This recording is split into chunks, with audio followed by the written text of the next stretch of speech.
proyecto de la mañana para abordar temas que tienen que ver con la economía global, con la economía local, las perspectivas y algunos informes de cierre de año que los países globales y los países de América Latina debemos pensar, analizar, ver, darle seguimiento, porque también de eso depende cómo el ciudadano común, el ciudadano de a pie, va a acomodarse de acuerdo al ritmo de la economía global o de la economía mundial.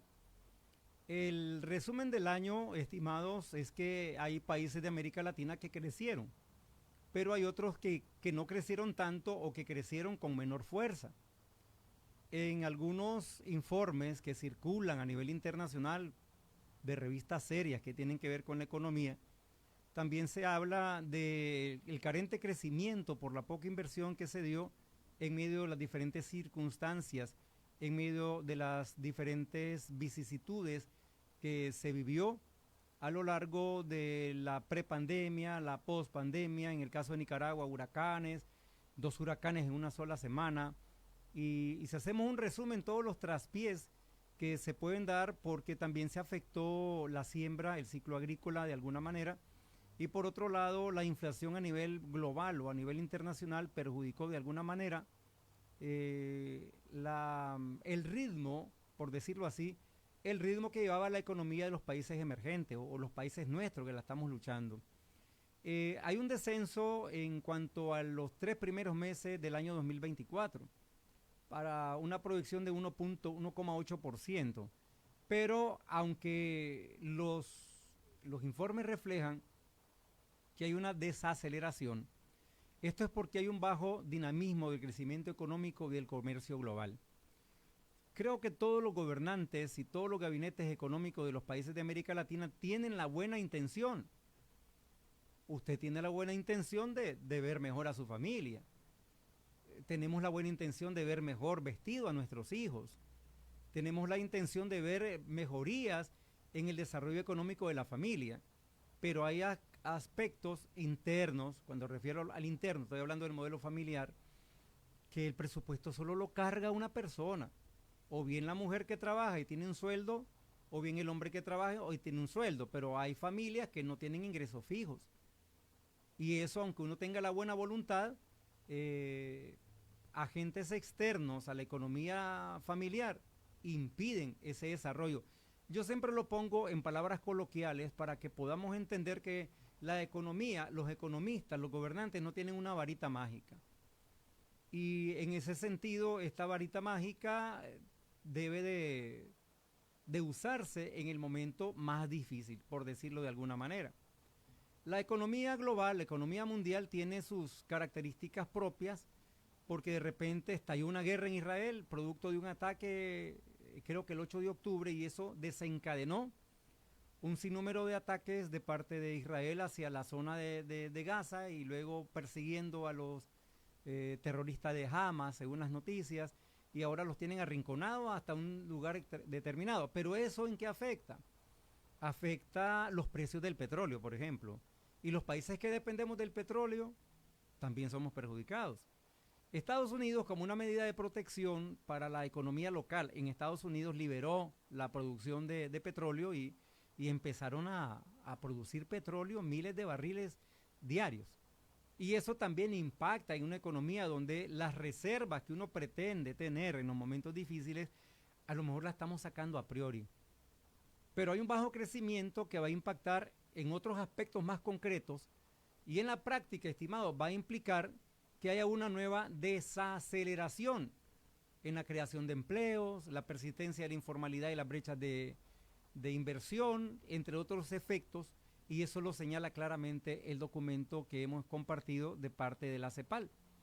Pero no todo está oscuro en el panorama, porque independientemente, oiga bien, independientemente que usted como persona, yo como padre de familia, vaya a tener en mis ingresos una proyección, un ejemplo, de 10.000, el caso hipotético salarial, y voy a tener un ingreso extra de 12.000, ¿qué quiere decir? Que ese ingreso extra dependerá de cómo yo lo manejo.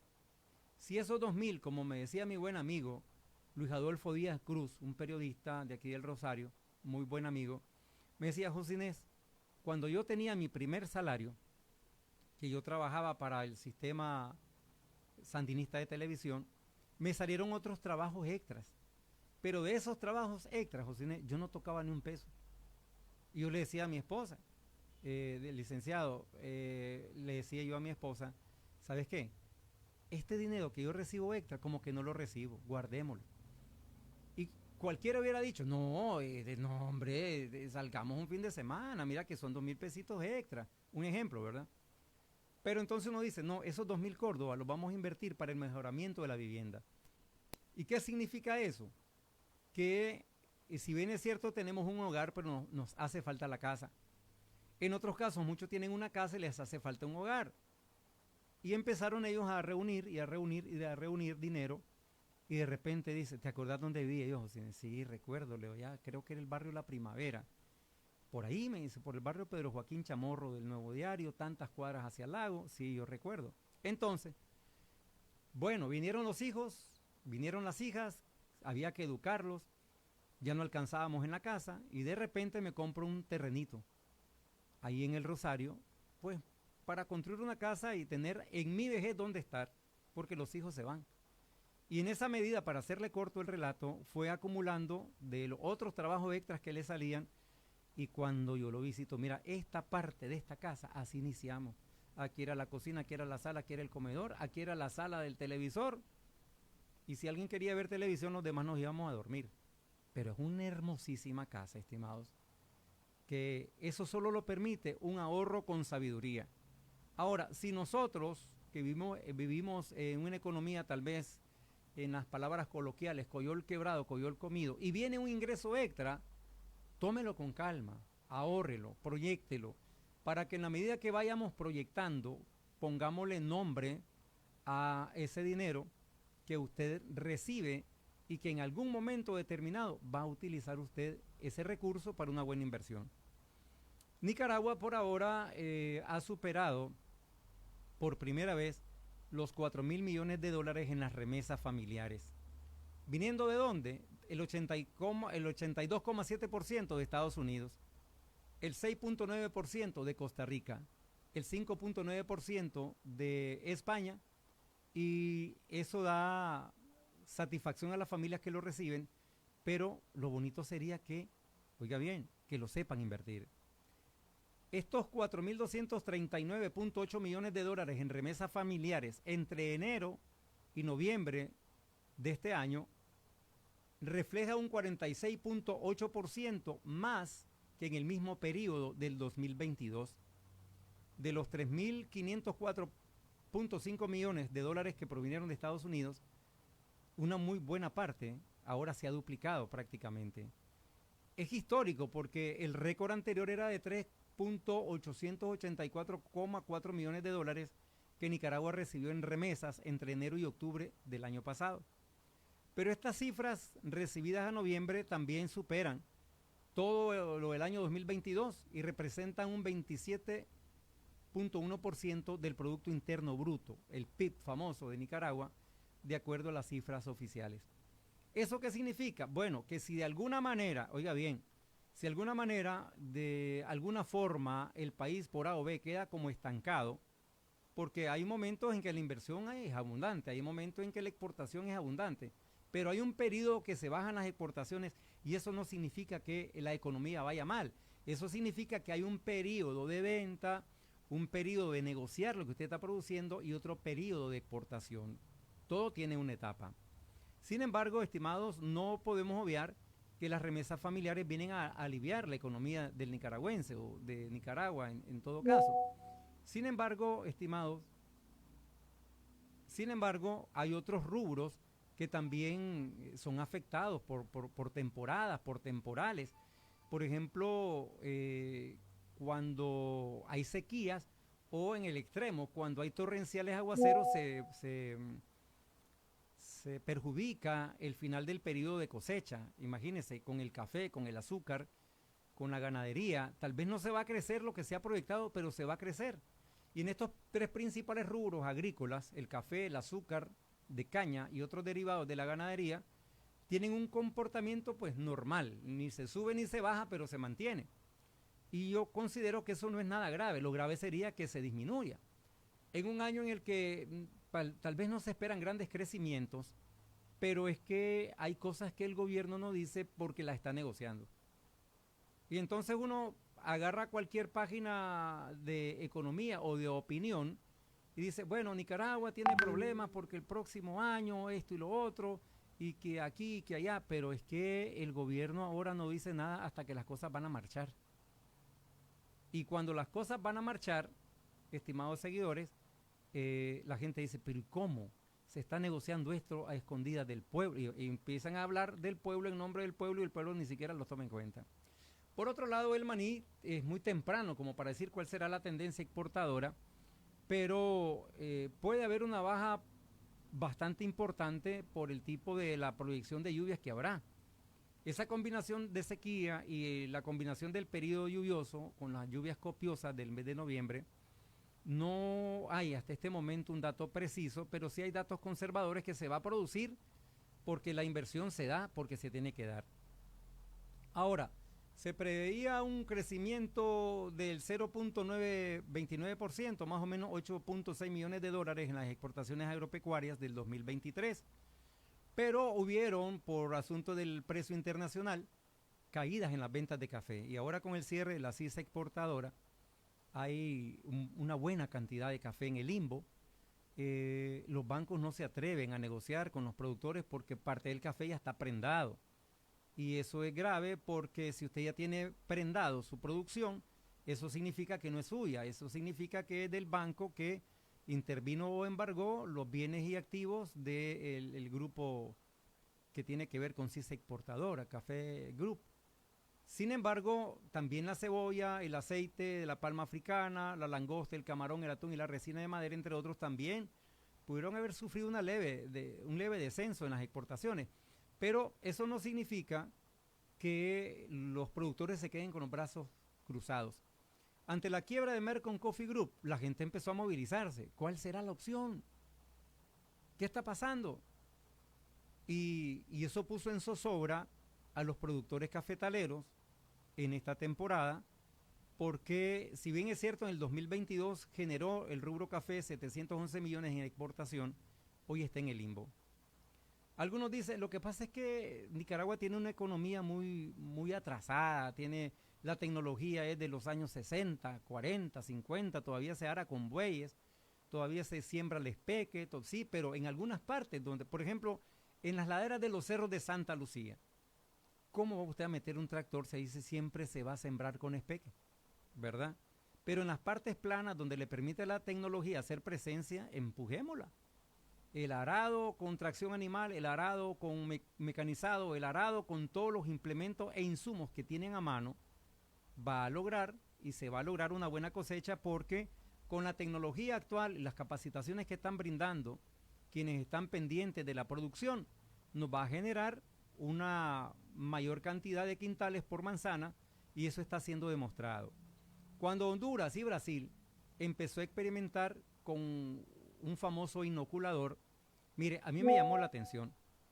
Me llamó la atención porque déjeme decirle, si hay algo que nosotros debemos comunicar son las cosas buenas de la naturaleza. Empecé a ver el video, empecé a ver los resultados de Brasil, empecé a ver los resultados hondureños, empecé a ver los resultados salvadoreños y empecé a ver también los resultados nicaragüenses. De 12 quintales por manzana, aplicando inoculador, usted puede pasar hasta 15 quintales por manzana en rendimiento. Eso no significa que usted sembró y abandonó, no, se le da seguimiento, paso a paso. Recuerde que la siembra tiene un proceso, durante se da el levantamiento de la cosecha y vamos a acompañar por ciclo, tecnificando de manera natural o biológica o ecológica el proceso de la transformación técnica que se está haciendo, que yo le he llamado y muchos le han llamado, algunos agrónomos costarricenses hacen énfasis en eso, en la agricultura regenerativa. Claro que ese es otro rollo, ese es otro asunto que hay que tocar porque con la agroindustria y con la técnica agropecuaria regenerativa, nosotros salimos ganando porque le devolvemos a la tierra los insumos que la misma tierra le da cuando levantamos la cosecha. Si bien es cierto que se han venido escaseando los fertilizantes, la guerra en Ucrania y otros países que fueron involucrados, que son los que fabrican estos insumos, han disminuido en su producción y por ende se ha levantado, ha habido un alza en los precios de los fertilizantes y agroquímicos. Entonces, ¿cuál es la orientación? Si yo tenía que comprar los insumos y los agroquímicos, pero yo tengo elementos de la naturaleza que me permiten fabricarlo, lo voy a fabricar en el tiempo muerto. ¿Cuál es el tiempo muerto? Ya levantamos la cosecha, ya sembramos de postrera, ya levantamos la postrera, ya sembramos de apante, ya levantamos la producción de apante. En ese tiempo muerto es cuando nosotros determinamos fabricar en nuestra finca los insumos necesarios, el fertilizante, el abono foliar, el fungicida, de manera natural que no le vaya a afectar a las personas que lo consumen. De hecho, estimados, que eso depende de la voluntad que tengamos nosotros de salir adelante con lo poco que tenemos. Hay un consejo, no sé si es de un pensador mexicano que dice, yo tengo que hacer lo que puedo con lo que tengo donde me encuentro. Hay momentos en que uno dice, mire, es que, ¿sabe qué? La manzana de frijoles ahora, mire, yo creo que son como 10.000 córdobas por manzana porque los insumos se dispararon. Hagámoslos en la finca, preparémoslos en la finca. Sí, ese tiempo muerto que tal vez no teníamos o no tenemos ahora para salir de vacaciones como antes, invirtamos en la propia finca. Yo le invito a que practiquemos la agronomía o la agricultura regenerativa y apliquemos también la crianza de ganado de forma regenerativa. La falta de cortadores ahorita mismo es un serio problema en algunas regiones. En algunos países vecinos se están ofreciendo un poquito más de salario por lata y otros están ofreciendo mejores condiciones en los galpones donde se alojan las familias que llegan a cortar café. En el crucero, el Tizate, el crucero, el Cañón, que son zonas, otrora grandes cantidades de café salían de ahí. He encontrado en visita de campo que he realizado en estos días rótulos, papelógrafos, invitándolos a que se sumen a los camiones que están en el crucero por las mañanas para trasladarse a las fincas del norte y a levantar el café y ponen el precio de la lata. Ponen las condiciones en que usted va a viajar allá y cortar el café, el rojito. Y eso invita a la migración de la mano de obra que tanto se necesita por región, por local, que tanto se necesita por familia. En este momento, por ejemplo, que está inactivo, los estudiantes se suman a las familias que van a los campos a cortar café y a generar un poquito más en el corte. Claro que esto fue un mal momento en que quiebra Mercón y deja en el limbo esta cantidad muy importante, creo que el 60% de la producción de los que ellos habían elegido como café para exportación, no es cualquier café el que se exporta. Pero de una u otra manera, estimados, se tiene la iniciativa presentada por el gobierno de la República para facilitar la exportación. No es que el gobierno le va a comprar la producción y el gobierno se va a convertir en el comercializador del café, no. Hay una propuesta planteada. Es una propuesta en que las negociaciones van caminando y seguramente van a llegar a un final feliz. No es lo mismo negociar una cosecha libre de todo gravamen que una cosecha prendada a futuro, con precio de futuro. Por otro lado, estimados, las grandes exportadoras como Atlantic y Olam puede crecer lo suficiente como para dejar a CISA en el recuerdo, aunque este momento es muy difícil por la cantidad de acopio que ya está precomprado, por decirlo de alguna manera. Aunque tenga capacidad para comercializar, no tiene espacio en sus beneficios. Y así como está, podrían captar tal vez de un 20 al 30% de lo que tenía Mercon o Mercón. Por otro lado, el ganado, el azúcar, el maní están estables, pero se mantienen porque los precios internacionales de la carne y a pesar de la sequía y las lluvias copiosas, hay un 70% de crianza del ganado que está próximo a tener la calidad óptima en peso y carne, algunos de doble propósito, que pueden ser muy bien aprovechados con los precios internacionales. Por otro lado, en Occidente la zafra en Managua, Rivas, aquí en algunos ingenios, hemos estado viendo a los camiones y a los operadores de carga desviar el tráfico o regular el tráfico mientras se trasladan las rastras con la caña cortada. Es cierto que pueden haber rendimientos agrícolas muy buenos. La cantidad de azúcar que están acumulando las plantas procesadoras, pues deben de esperar un buen precio. Recuerde que ahora el Tratado de Libre Comercio incluye algunos rubros que también están dentro de la comercialización que se tiene con Estados Unidos. Recordemos, estimados, que el propósito del Tratado de Libre Comercio no es suplantar el mercado norteamericano, de ninguna manera. Es ampliar el nicho de mercado que tienen los productores ahora con la oportunidad de ser ellos mismos los encargados de comercializar y de fijar los precios de acuerdo a los tratados de libre comercio que se estarán realizando en el año 2024 a partir de las 0 horas del mes de enero. Confiamos, estimados seguidores, que las medidas económicas del gobierno de la República van a paliar un poco esa necesidad que se tiene de proteger la economía del nicaragüense. ¿Y cuáles son esos planes que tiene el gobierno para proteger la economía de cada uno de los nicaragüenses? Es sencillo. Las políticas económicas que se han implementado son con el propósito de proteger la economía local y también protegernos ante el vaivén de la economía global. Todo esto tiene un propósito, estimados, que usted y yo tengamos la certeza que lo que usted quiera invertir, que el propósito que usted tiene de su pequeña empresa, que primeramente fue o inició como un emprendedurismo, pueda tener las bases sólidas para que en un futuro no muy lejano usted se convierta en un generador de empleos que de una u otra manera van a aliviar esos niveles que ahora se reflejan como niveles de pobreza. ¿De qué manera se ha también propuesto el gobierno resolver algunas carencias de sus gobernados? Bueno, habilitando a las familias pobres modelos habitacionales. Se les ha facilitado, hay una política habitacional y de vivienda social, donde a la familia se le otorga un subsidio directo a las familias de bajos ingresos.